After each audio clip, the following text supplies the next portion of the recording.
Os Exilados da Capela, um livro da editora Aliança, de autoria de Edgar Armon. Capítulo 18. Os Quatro Povos.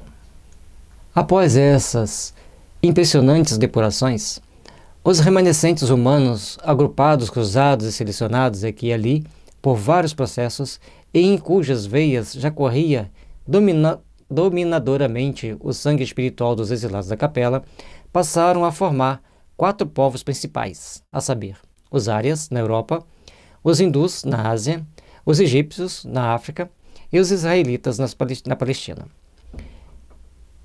Aqui ele está dando um resumo de quatro povos.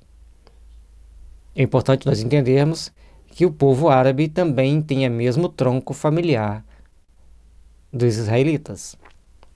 E também nós vamos ver também são arianos, os persas.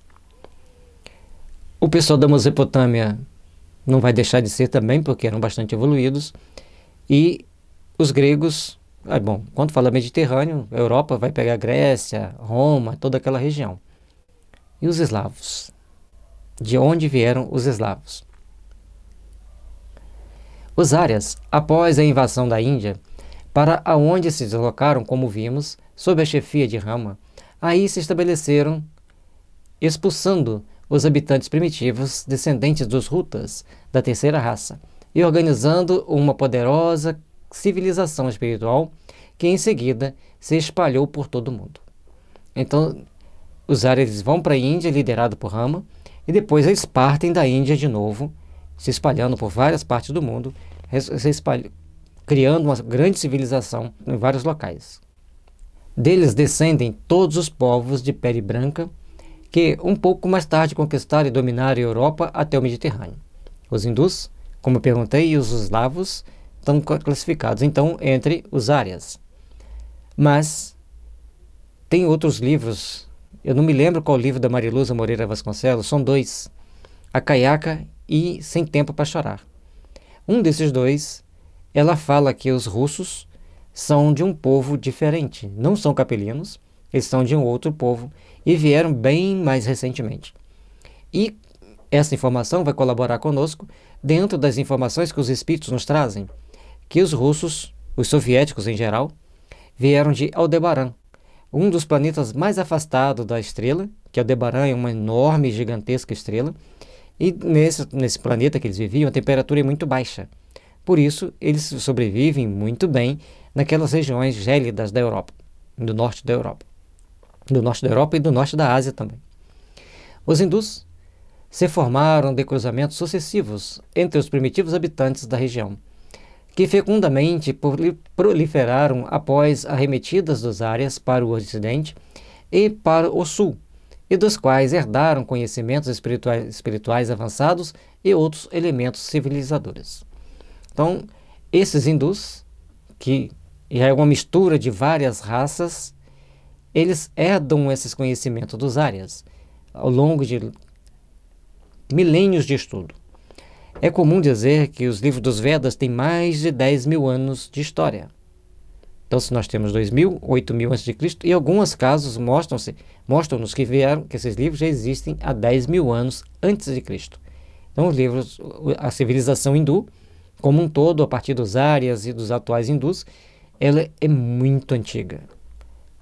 São remanescentes que guardam ali relíquias importantíssimas para nos ajudar no nosso processo evolutivo.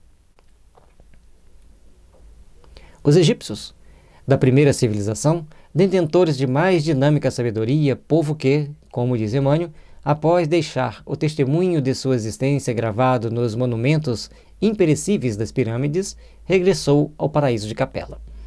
Quando nós lemos Rochester, que é um autor que conta a saga de um grupo de espíritos egípcios, a gente vê que tem muito egípcio ainda perdido nos labirintos dos seus conflitos em vários países da Terra.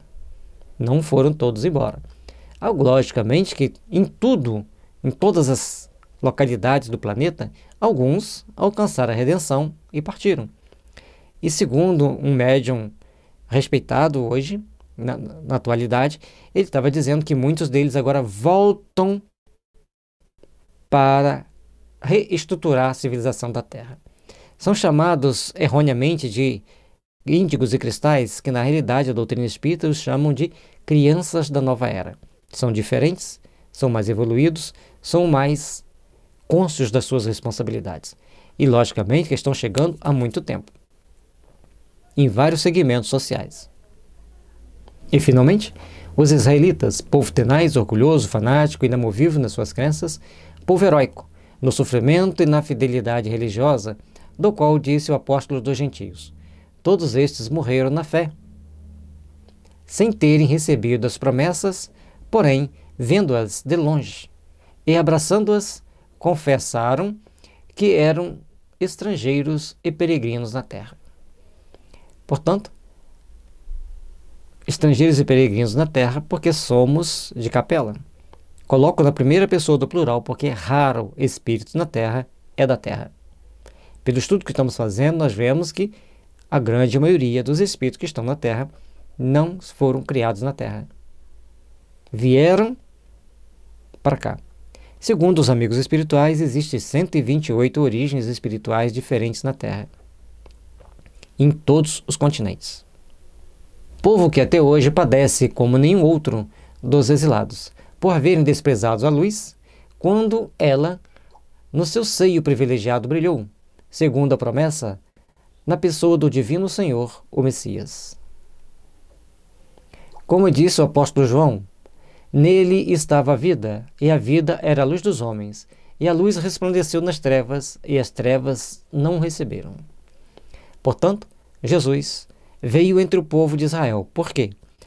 Emmanuel, no livro A Caminho da Luz, vai nos explicar que Jesus e todos os seus prepostos foram arregimentando para aquela região um grupo selecionado de espíritos dos que estavam na terra. Portanto, o judaísmo não é uma raça separada. Não é uma raça, uma etnia privilegiada, não. São grupos de espíritos que já tinham uma condição evolutiva de entenderem o Deus único. Então, foram trazidos para aquela região, foram colocados naquela região para poderem criar a base para Jesus vir, porque todos os povos eram politeístas, e se Jesus chegasse era mais um Deus dentro de tantos deuses. E por isso, uma série de médiuns, chamados de profetas, vieram dentro da civilização hebraica, ou judia, ou israelita, como queiram, e criando a base para Jesus vir e deixar sua mensagem, e aqueles espíritos, então, expandirem essa mensagem para o mundo. Quando fala que a descendência de Abraão ou de Jacó cobriria toda a terra, não é a descendência sanguínea, é a descendência espiritual. Porque todos aqueles que se enquadrassem dentro do Evangelho do Cristo seriam descendentes de Abraão, descendente de Jacó. Portanto, vamos deixar o fanatismo de lado, vamos abrir nossa mente para conceitos transcendentes, para não sermos levados de roldão para planetas onde impera todo esse segmento de casta, de raça, de etnia e tudo mais que demonstra imperfeições e inferioridade das almas. Precisamos, então, aprender a trabalhar intimamente para construirmos e edificarmos as bênçãos do Senhor ao longo da nossa existência, ao longo da nossa vida. Façamos, pois, por onde crescermos e aprimorarmos-nos para as realizações do amor e do Espírito imortal. Por isso, somos convidados a estarmos estudando a doutrina espírita, a estarmos divulgando a doutrina espírita, a estarmos procurando vivenciar a doutrina espírita. Trabalhemos, pois, pelo bem, para que o bem se estabeleça nos corações humanos. Comecemos agora a fazer o melhor para que o melhor nos procure e para que o melhor esteja sempre envolvendo o nosso caminho. Quem trabalha pelo bem e colabora com o bem está edificando um mundo melhor para si e para aqueles que estão ao seu redor, que seguirão seus caminhos e seus passos. Façamos disso a oportunidade da nossa redenção, do nosso crescimento, do nosso aprimoramento rumo à existência celeste. Visite o site da Editora Aliança, editoraliança.com.br. Lá você encontrará esse livro, Os Exilados da Capela, de autoria de Edgar Harmon, bem como muitos outros livros que irão iluminar seus caminhos, abrilhantar a sua mente para discernir o certo do errado. Paz e luz, que as bênçãos de Jesus estejam sempre nos envolvendo, sempre nos fortalecendo para a caminhada importante que devemos seguir para o nosso processo evolutivo.